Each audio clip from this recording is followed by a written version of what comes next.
Unti-unti nang dumarami ang bilang ng mga pasaherong dumadaan sa Parañaque Integrated Terminal Exchange or PITX para umuwi sa kani-kanilang mga probinsya bilang paggunita sa undas.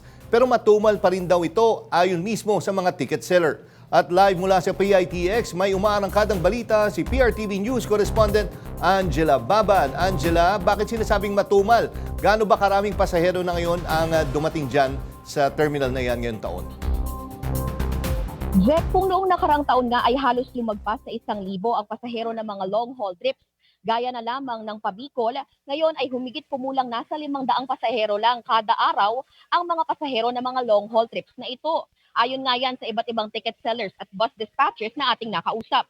Yun ay kahit mas marami na yung mga pasaherong nagsisiuwian sa kani-kanilang probinsya.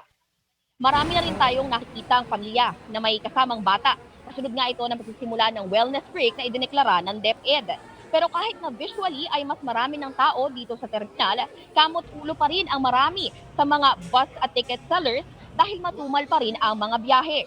Ganito rin ang sentimiento ng iba pang bus lines na bumabiyahe papuntang Sorsogon at Catanduanes nang ipakita nila sa atin ng listahan o kumbaga yung seat plan ng mga bus kung saan kapansin-pansin na blanco pa ang mga ito. May ilang bus nga rin na umaalis sa terminal na 20 lamang ang pasahero. Pero kahit na ganoon ay may ilang biyahe na nangang fully booked gaya na lamang ng 7:30 PM at 9 PM na biyahe ng Superlines bus mula October 28 to 31 papuntang Daet, Camarines Norte. Elaville bus po, Biyahe sa Bicol. Mahina po ngayon ma'am kaysa sa nakaraang taon. matumal Matumal po. Ayun na. Biyaheng Mindoro kami, Mindoro. Occidental, Occidental Mindoro. at saka Oriental. Sa ngayon ma'am, wala pa, mahina-hina pa. Siguro mga 30-31 or 29-30-31 yun.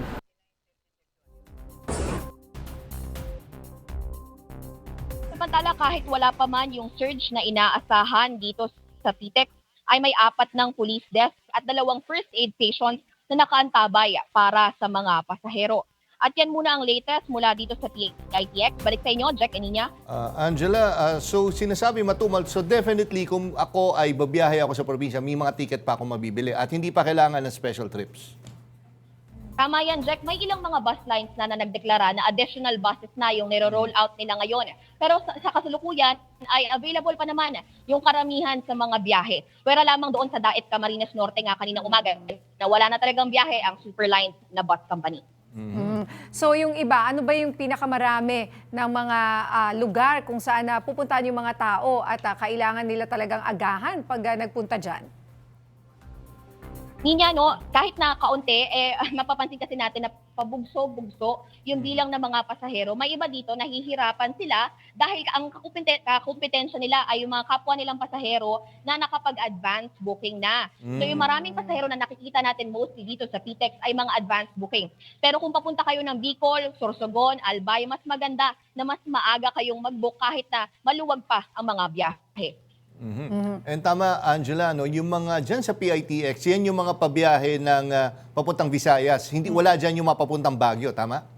Yung papuntang North. Jack, nandito rin actually noong kanina lamang kinausap natin yung mga bus lines na papuntang ang Baguio. Okay. Sabi nila no, may ilang bus pa rin naman sila at hindi pa nagkakaubusan ng ticket. Mas konti kasi yung biyahe ng mga papuntang Baguio kumpara dito sa mga biyahe ng Pasorsogon, Panaga, Paalbay. Kasi nga nandito yan sa bandang Quezon City Oo, na sa may Cubao Oo, area, oo. usually. Yan. Okay, so meron pa rin yung namapla. Kung galing kang south, hindi hindi ka na na kayo kailangan pupunta pumunta dito. ng Quezon City. May pwede kang masakyan dyan sa PITX. Okay, maraming salamat. PRTV News correspondent Angela Babad mula sa PITX.